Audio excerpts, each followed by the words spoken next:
Добрый день, дорогие друзья! Сегодня мы сварим кофе в турке из белой глины цвета топленого молока. Эту турку для меня в интернете заказала Анечка. И турка очень хорошая. Ну и своеобразная очень форма, ручка необычная. А пока оно будет вариться, мы с вами поговорим об академике Легасове. Все, кто так или иначе интересовался чернобыльской темой, стопудово слышали эту фамилию и слышали о загадочном самоубийстве, не самоубийстве. Вообще, что за человек был? Я на днях совершенно случайно, знаете, как бывает, ты ищешь одну вещь, а находишь совсем другое. Нашел у себя документ, который я когда-то позаимствовал. Подожди. Нашел у себя документ. Я, конечно, очень крутой оператор, но почему я тебя не слышу? Все, давай. С какого места? Нашел у себя документ, который... Нашел документ, где на каждой странице проштамповано без права на публикацию ЦК КПСС сентября 1986 года, подлежит возврату в общий отдел ЦК КПСС. В общем, это один из многих секретных документов, которые касались Чернобыльской катастрофы. И в кофе мы сегодня добавим бадьян. Только чуть-чуть. Я как-то уже варил, и если переборщить, там по вкусу просто уже пробуете, сколько вам надо. Я, как правило, не больше одной, лучика звездочки бадьянной кидаю туда. Этого хватает.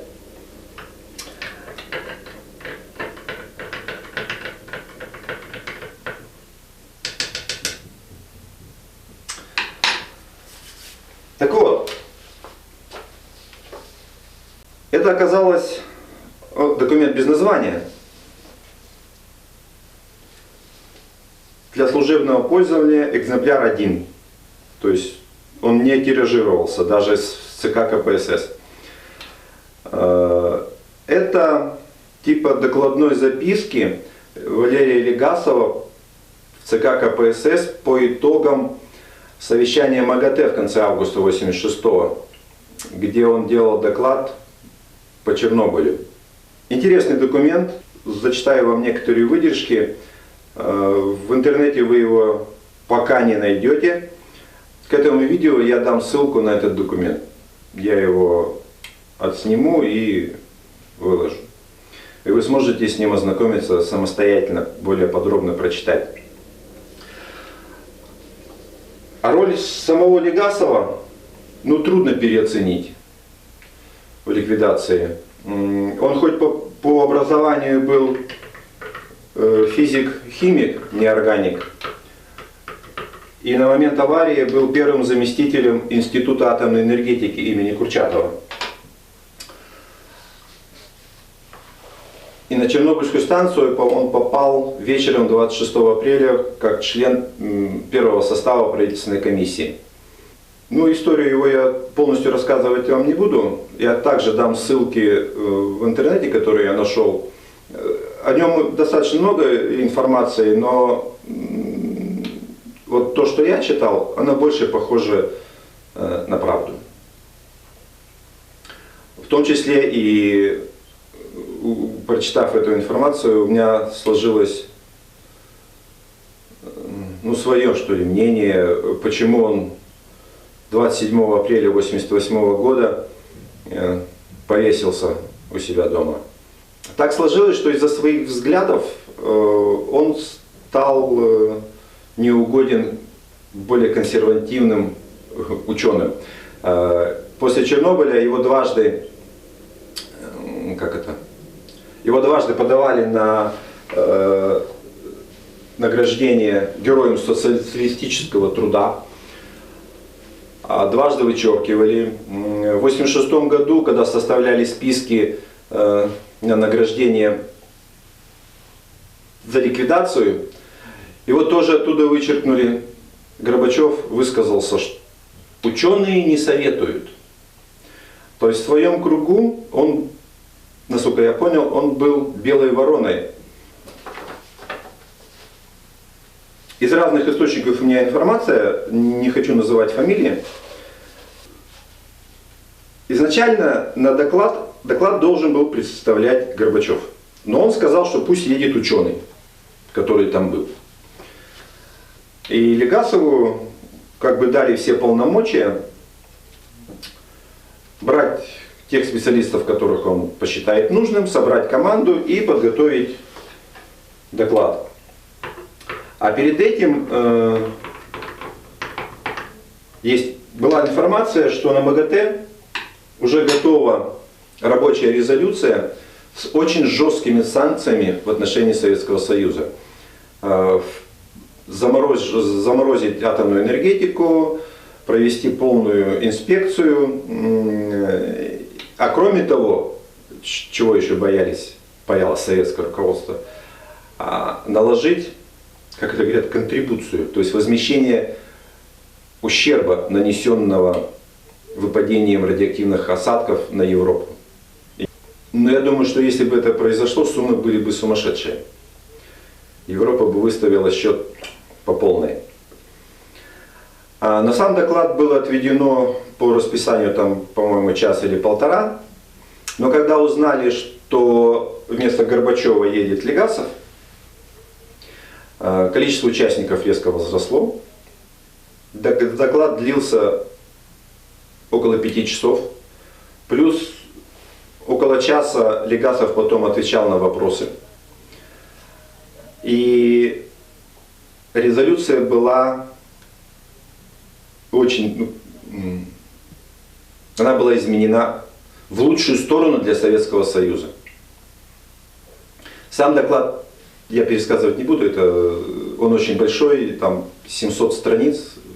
Ссылочку выложу, кому интересно, почитайте. Но именно в этом докладе впервые прозвучало, что виноваты конструкторы. И их вина точно так же есть, как и вина персонала. До этого же во всем обвиняли исключительно персонал. О недостатках реактора никто не говорил до доклада Легасова в МАГАТЭ. В докладе он привел реальные цифры, реальную информацию. И говорят, что как раз после этого доклада на него еще больше ополчились. В общем, на него началась, по сути дела, травля. Кроме того, за 4 месяца, что он был в зоне, с первых дней, и как вспоминает его жена, когда он приехал 5 мая первый раз, то есть он приехал, 26-го уехал в Чернобыль, 5 мая вернулся в Москву, он был сильно похудевший, облысевший и с характерным чернобыльским загаром, потемневшим лицом и кистями рук. И тогда он еще говорил: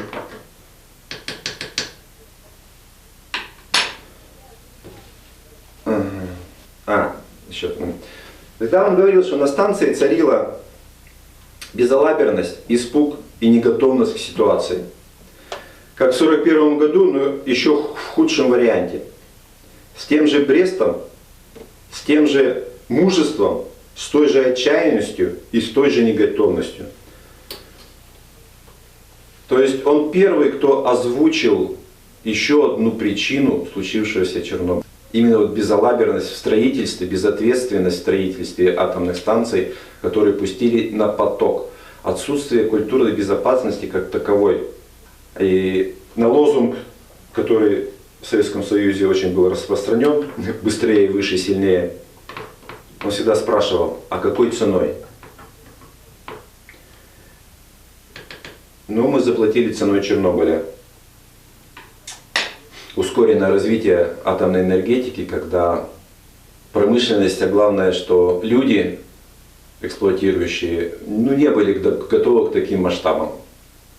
Он даже как-то приводил в одних из своих воспоминаний, приводил случай на Кольской АЭС.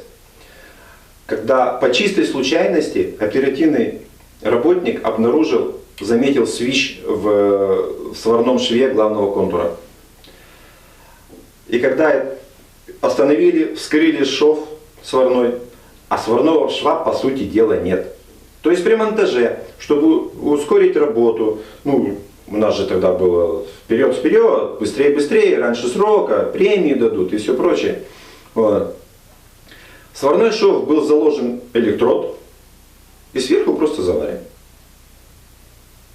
Когда подняли документы при проверке, да все нормально. Фамилия мастера с высокой квалификацией. Даже подпись гамма-дефектоскописта. То есть шов прошел гамма-дефектоскопию с оценкой «отлично». Ну, это говорит как раз таки о безответственности, безалаберности, о штурмовщине при строительстве атомных электростанций. Даже на той же Чернобыльской АЭС, если покопаетесь в интернете, вы найдете массу документов, которые уже рассекречены, о нарушениях при строительстве 3-го блока и 4-го блока в том числе. И Легасов был первый, кто осмелился об этом говорить. Он очень сильно болел после возвращения из Чернобыля. По сути дела, у него развилась лучевая болезнь, психологическое давление. И он, это уже кто-то из его близких говорил, по-моему, дочь его говорила, что он не хотел быть обузой для своей жены, потому что он прекрасно понимал, к чему приведет развитие и углубление лучевой болезни. Это будут жуткие боли. Ну, поэтому, по всей видимости, он и решил добровольно уйти из жизни. Так вот, что же интересного в этом документе? Я буду просто зачитывать некоторые моменты, наиболее интересные, на мой взгляд. Основные позиции нашей информации не были оспорены. Сняты преувеличенные представления о масштабах аварии и ее долгосрочных последствиях. Хотя в глазах специалистов реакторы БМК по-прежнему оцениваются как наиболее сложный в управлении и требующие совершенствования системы обеспечения его безопасности.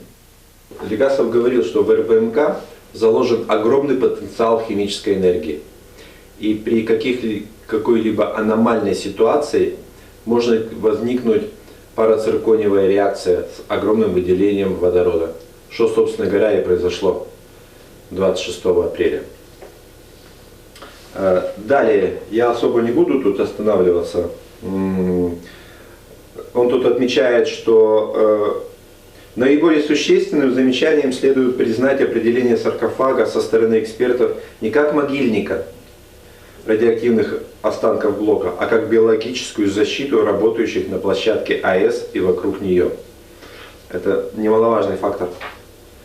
И еще один момент, из которого, я думаю, он нажил себе врагов в Союзе.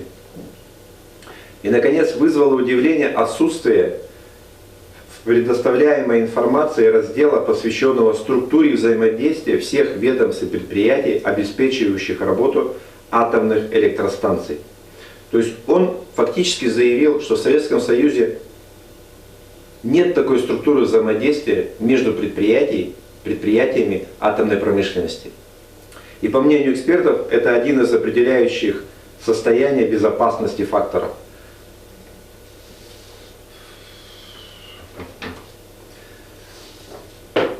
Далее он переходит к рекомендациям. И мне тут особо нравится о подготовке персонала, он тут говорит. Опять же, той системе, которая в Советском Союзе была. Ну, хоть и говорят, что советское образование было, вау, какое супер крутое.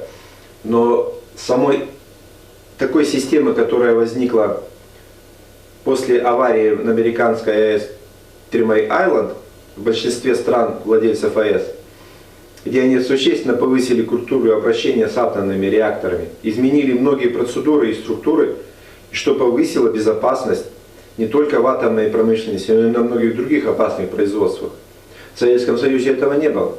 И он тут пишет, основные усилия предпринимались по схеме повышения качества обучения персонала, облегчение условий их оперативной деятельности, повышение контролируемости действий операторов и повышение ответственности за качество этих действий. Ну, тут он описывает систему подготовки, которой в Советском Союзе не было, я подчеркиваю. И мне тут нравится вот такой сейчас момент. Повышение ответственности за действия после ряда аварий произошло несколько лет назад. Так, в ряде стран, в частности в Италии, приняли закон, предусматривающий уголовную ответственность за любое отклонение от технологических регламентов и правил, независимо от того, привело ли это отклонение к ущербу или нет. И интересно, что специалисты наиболее высоко оценивают результативность этого закона, решающего одновременно и совместно две проблемы – качество и безопасность. То есть, если нарушил ты регламент, привело это к аварии, не привело, у тебя уголовная ответственность. И круто вообще. Ну, в общем, нажил он себе врагов и недоброжелателей в ученой среде. К сожалению, в силу межведомственной несогласованности для основной массы советских специалистов предпринимаемые в последние годы за рубежом усилия общепромышленной и ядерной безопасности, изменения философии подхода к этим проблемам остались недоступными. Еще раз, закрытость советского общества. И он тут приводит примеры, насколько были закрыты. И еще один момент. Перечисленный целый ряд других примеров подтверждает, что родившиеся в последние 5-6 лет в промышленно развитых странах после серьезных аварий более ответственный подход к обеспечению качества и безопасности сложных технологий, включая ядерную, не был достаточно изучен и освоен в нашей стране, что требует исправления. Ну и вот он дальше дает рекомендации, что нужно сделать, на его взгляд, для повышения безопасности. Многие вещи, которые он предлагал сделать, к сожалению, как я уже говорил, не были приняты в научной среде. Его, видимо, считали выскочкой. Ну, вот такая история. Более подробно, еще раз говорю, я оставлю ссылки к этому видео. И вы лучше сами почитайте, чем я буду пересказывать. Ну, у вас сложится свое впечатление, свое мнение об этом человеке. Но я считаю, что если бы не Легасов, последствия были бы значительно хуже. И, кстати, именно он настоятельно рекомендовал эвакуацию начать как можно быстрее. Там оказалось, были какие-то расхождения у Минздрава и гражданской обороны, разные пределы доз для начала эвакуации. И именно днем 26 апреля обстановка-то не была столь угрожающая для срочной эвакуации. Но Легасов предугадал и предупредил, что обстановка будет только ухудшаться.